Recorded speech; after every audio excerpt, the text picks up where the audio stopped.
Hi vlog!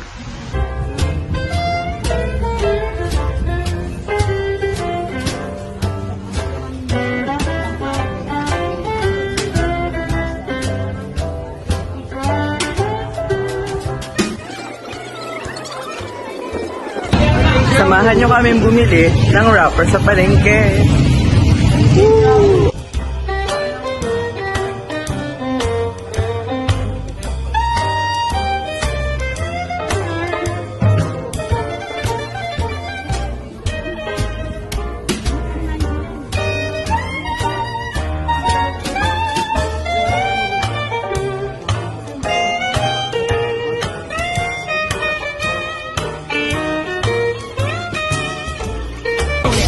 Ngayon, samahan niyo ako makapanayam kung ano ang paborito nilang handa tuwing birthday yan.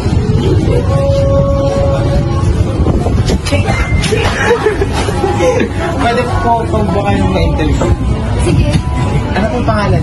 Cecil po. Ilang taon? 17. Anong meron ngayon? Birthday ko.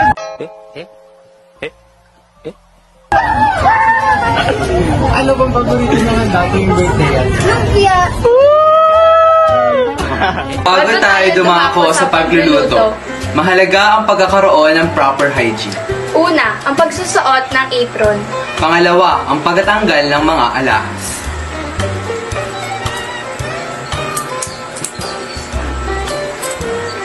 Pangatlo, ang paghihinaw ng kamay. Pang-apat, ang pagsusuot ng gloves. Dumako naman tayo sa mga sangkap na kailangan sa paggawa ng lumpiang Shanghai. Tayo ay may kalahating kutsara ng asin, ng paminta at isang kurot ng bitchin. Dito naman, meron tayong kalahating kilong giniling na may carrots, bawang, sibuyas at kinchay. Tapos meron pa tayong wrapper para sa Shanghai. Pagkatapos, Ihahalo ang mga sangkap. dapat paikot para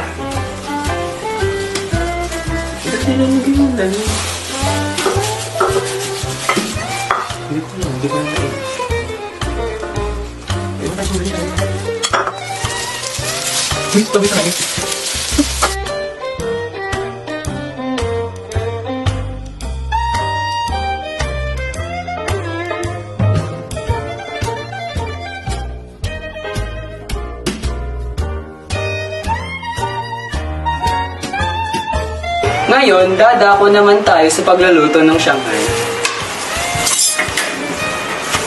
Una, ilalagay natin yung langis doon sa kawali.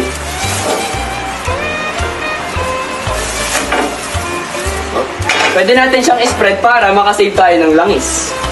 Kopya. So, ang gagawin muna natin, hintayin muna natin uminit yung langis para hindi dumakit yung Shanghai dun sa kawali. Yun, ilalagay na namin yung Shanghai dun sa mainit na langis.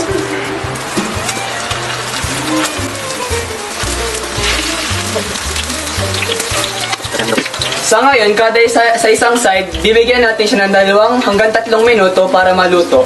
Tapos, pagkatapos ng isang side, iikot natin para maging malutong yung tigkabilang side. Hi guys!